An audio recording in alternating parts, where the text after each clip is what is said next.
রক্ষা করি সৃষ্টিকর্তা ব্রহ্মা ইত্যাদি লাভ অধর্মর গতি ইমান সঞ্চালিত হয়েছে যে হুকুমতি আদি নিজেই আপনি সৃষ্টি দেখায় দুস্তর আৰু পালন কৰি ধৰ্মক ৰক্ষা কৰি যিকোনো উপায়েৰে সৃষ্টিকৰ্তা ব্ৰহ্মা আৰু ধৰিত্ৰী দেৱী ৰক্ষা আমি কি কৰি জগতৰ সকলো প্ৰাণীকে সৃষ্টি কৰিছা তুমি আৱশ্যকভাৱে সংহাৰ কৰিব ধ্বংস আৰু সৃষ্টি নতুন খেলত পালন কৰিব বিষ্ণুৱে নিজে মই মাত্ৰ নিৰীক্ষকহে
তথাপি আপোনাৰ চৰণ সেৱা কৰিলে নিজৰ দায়িত্ব বহন কৰি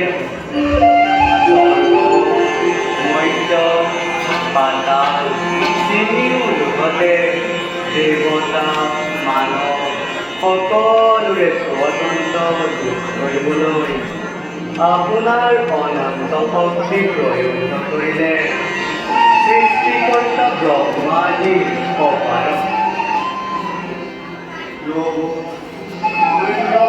ভাৰতত আজি অধৰ্মৰ কুশীলৰে ভৰে এনে অধৰ্মৰ মহাবলাত কৰি আজি মোৰ মহাশক্তি এনে সময়ত আপুনি মহাবিদ্যাৰ ত্যাগ নকৰিলে সংসাৰ কৰ্তাৰ আজি উপায় দিয়ে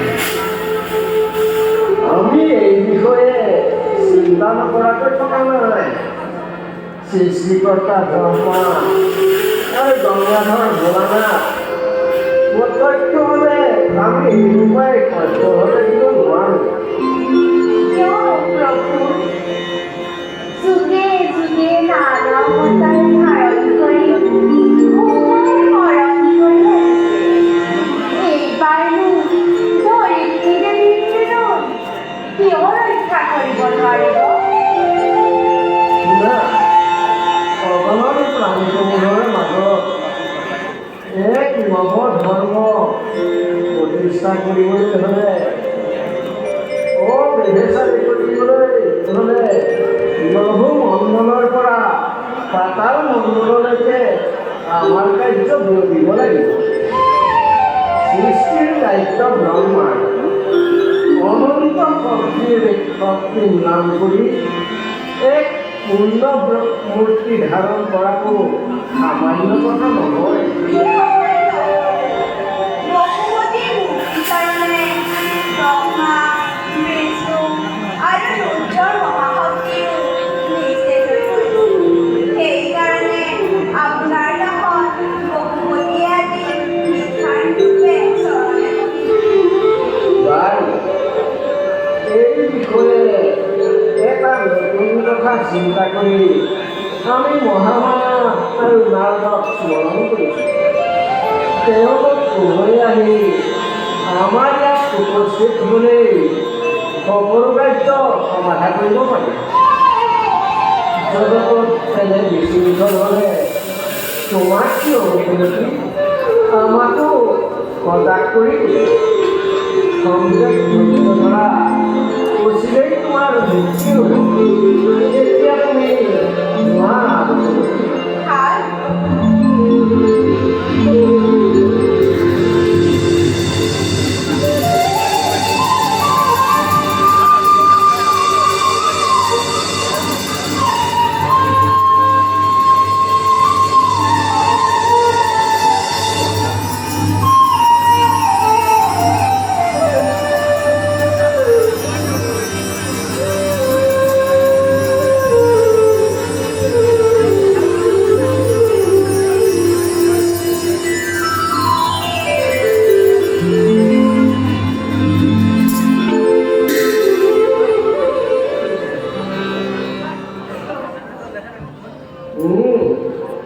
বিশেষ কৰ্তব্যৰ হেতু তোমাক স্মৰণ কৰিছোঁ।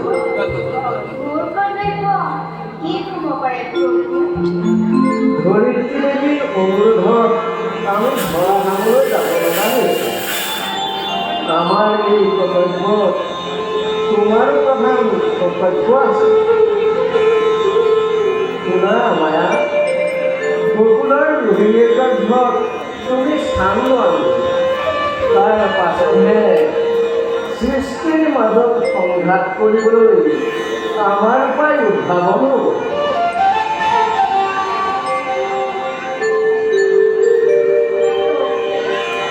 দাসী কৰিলে প্ৰভুৰ আদেশ দিওঁ। মইতো এনে বাঞ্ছা কৰা নাছিলোঁ। পৃথিৱীত ল'ৰা-ছোৱালী বিচাৰ কৰিব লগা হ'ব। উতলা নহ'ব পাৰে। অকল তুমি কিয় দেৱকাৰ্য সাধনৰ হেতু আমিও দৈৱকীৰ গৰ্ভত স্থান ল'ব লাগিব।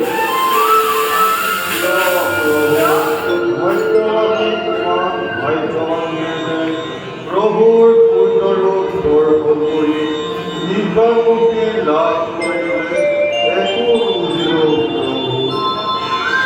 নহ'লে দেৱকাৰ্য সাধন নহ'ব আৰু ধৰিত্ৰী দেৱীও উদ্ধাৰ নহ'ব। ইয়াৰ তাৎপৰ্য কি হ'ব পাৰে প্ৰভু? শুনা মায়া, আমাৰ লগত তুমি লীন নহ'লে ধৰিত্ৰী দেৱীও পাপ সাগৰৰ পৰা উদ্ধাৰ নহ'ব। আৰু দুষ্ট কংসই দৈৱকীৰ গৰ্ভজাত সন্তান জন্ম মাত্ৰেই খৰকেৰে বিখণ্ডিত কৰিব। মোৰ মায়া শক্তিৰে দৈৱকীৰ সপ্তম সন্তানক ৰক্ষা কৰিব লাগিব। তুমি সেই সপ্তম সন্তানক গৰ্ভধাৰণ কৰাই পুনৰ নিহিত স্থাপন কৰিবা। এই কাৰ্য সম্পূৰ্ণ হ'লে তুমি যশোদাৰ গৰ্ভত স্থান লোৱা। ইয়াৰ যাতে অকণো ব্যক্তিক্ৰম নহয় তাৰ বাবে মই স্থিৰ কৰি লোৱা।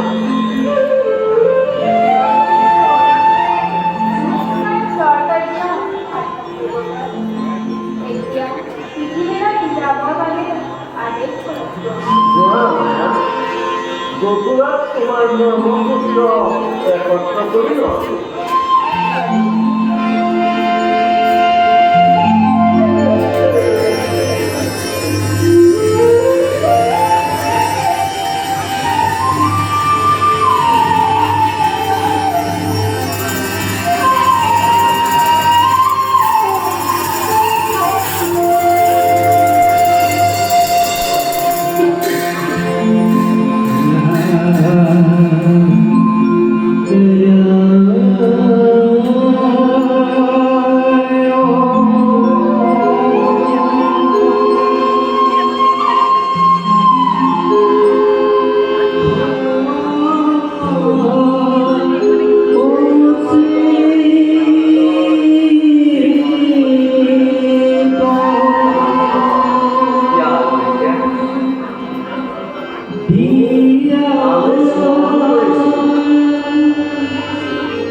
বৰ্তমান পুণ্যভূমি ভাৰতত অধৰ্মৰ মহামেলা দেখি সৃষ্টিকৰ্তা ব্ৰহ্মা, সৃষ্টিৰ নায়ক বিষ্ণু, সংহাৰকৰ্তা ৰুদ্ৰ আৰু ধৰিত্ৰী দেৱী কম্পিত হৈ উঠিছে। সকলোকে লাগে মুক্তি।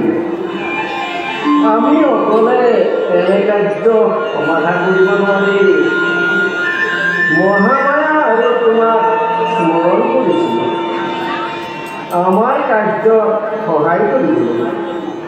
এনে সময়ত তোমাৰ হাতৰ দিনত হৰিনামৰ জংকাৰ উঠিলে ধৰ্ম প্ৰতিষ্ঠা কৰা আমাৰ পক্ষে অসম্ভৱ।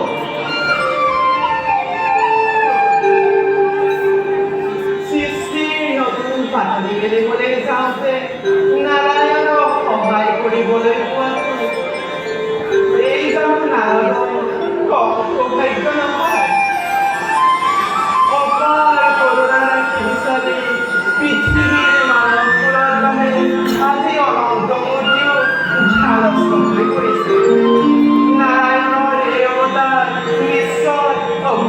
দিব?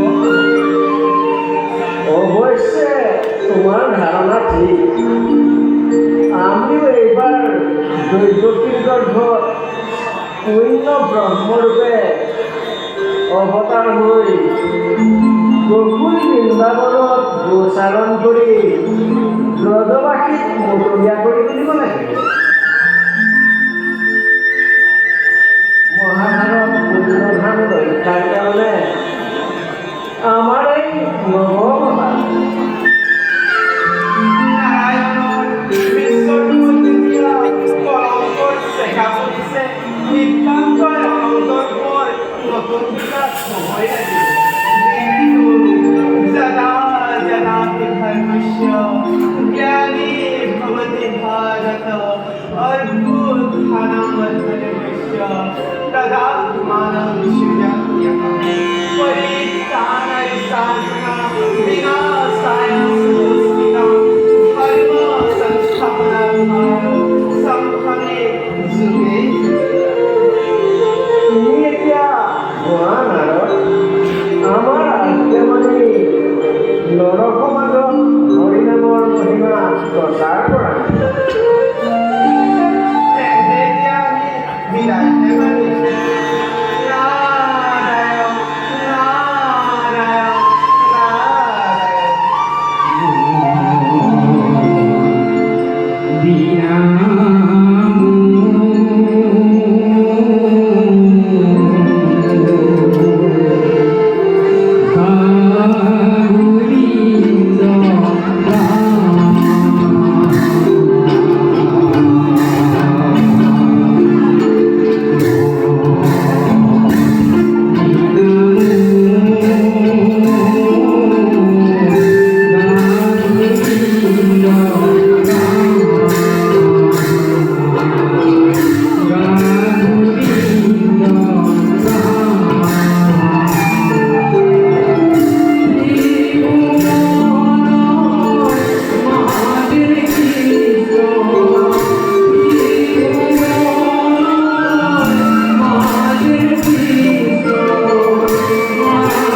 সৃষ্টিকৰ্তা ব্ৰহ্মা, আমাৰ কৰ্তব্য প্ৰায় শেষ হৈছে।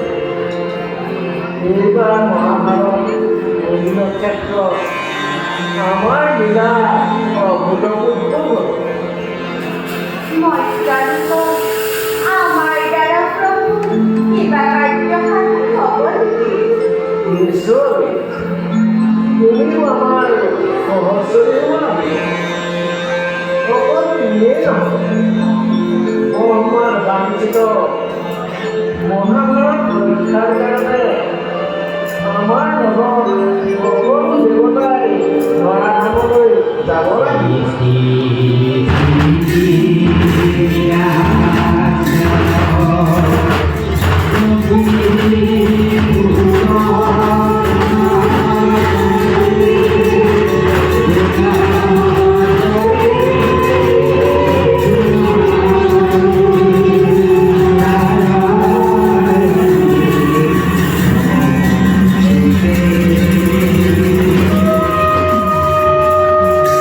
প্রভু প্রভাতে নির্মমতা দূর অলপুপান্তি দূর অলপুপান্তি হওয়া হচ্ছে হরির ভিতর মধুর খনীয় শান্তি দিব পরাদায় শান্তি দিব পরাদায় আজি মূর অন্তর জীব জ্বলন্ত অগ্নে দিনে রাত্রে দেই পুরি মারিতে তাহার পরাধন বই নিষ্কৃতি পাহাবো সঁচাকৈ মথুৰাবাসী আছে বংশৰ অত্যাচাৰত জড়িত সমগ্ৰ মথুৰা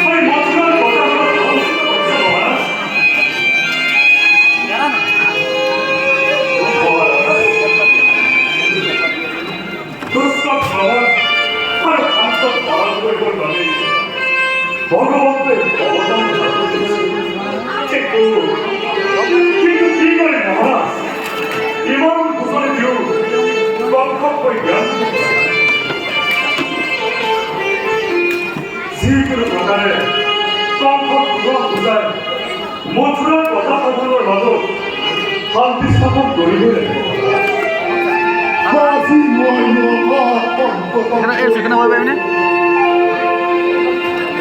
কণ্ঠর অত্যাচার মথুরাবাসীর ঘরে ঘরে অশান্তির কারণ জ্বালিয়ে আর ডাক বই সমান করু সমান অভিজ্ঞ রোজগার করো তো তো বল क्या तो हो महाराज विवेक धैर्य रहिब पंकजा पुनः चेष्टा करो घरे अपना मंगल উত্ত হলে কি হব উত্ত হলে কি হব কি ধর্ম ধর্ম হত্যা হত্য হরির কীর্তন না জানে তার প্রতি মোর অন্তর লেখ মনুপুত্র শ্রেণায় লেখ মনুপুত্র শ্রেণায় Diese Bifon und das Arca! Was im Japan mal von der Gitur war das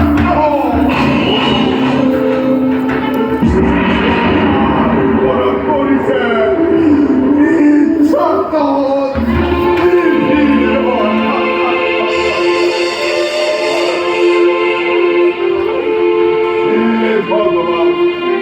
তুমি মুখে বিপদন করার একই লাল যুগে নির্ণয় করিলা মধুরার মেঘা চন্দ্র মথুরার মেঘা চন্দ্র যদি বিজয় ভগবান নিজেই হয়তো বিচার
কথা গ্রহণ করিব না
অতঃপর মহারাজ তারপরে ধন্যবাদ জ্ঞাপন করে ভোগের লজ্জিত করি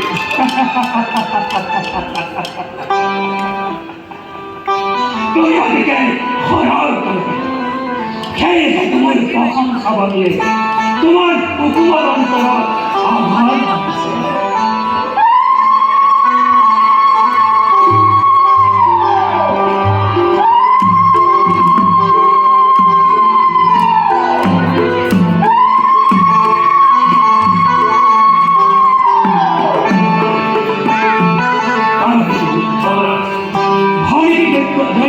বিদায়ের ক্ষণ বড় বড় যথাযথ ব্যবস্থা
সংসার ত্যাগ কর। হিৰকদা ৰৈ আছো হিৰকদা গৈছোঁ বুঝিছ?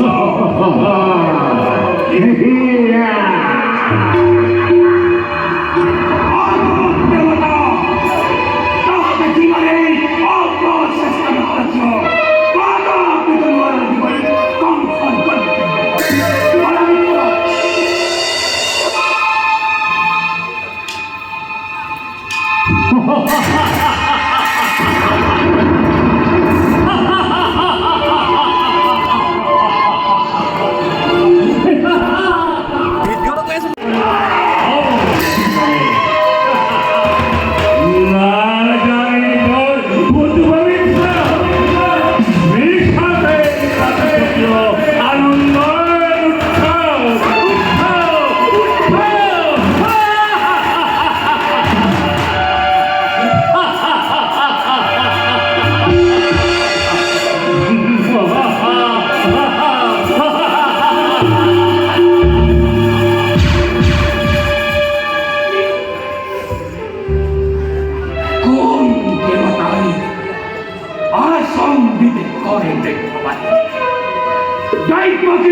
তোমাৰ অন্ধ্ৰপ্ৰদেশত মথুৰা বাকীও আদি স্থলী তেনেস্থলত কৰিব পাৰিলে কিমান পাগল হৈছে কিয়? বাসুদেৱ মিত্ৰ প্ৰাণৰ মমতা কোনেও নোৱাৰিছিল ভৱিষ্যত ভাগ্যৰ জীৱন শান্ত হয় দায়িত্ববাহী স্পষ্ট হৈ পৰিছিল আৰু সেইলোকেই কংসৰ মৰণ কংসৰ মৰণ জানো ইমান সহজ স্নেহ মমতা আদি আছে তাৰমানে দেশৰ যুৱসকলকে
সকলোখিনি কৰিব পাৰা তুমি নিজ ইচ্ছা সেইবাবে হত্যা কৰি ভগিনী নিজৰ মৰণকো তুমি কিয় বিচাৰিছা নহ'লে নিজৰ মৃত্যুৰ দিন গণনা কৰিব লাগিব নে গাই গাই পাতি নিজকে মুক্ত কৰিব লাগিব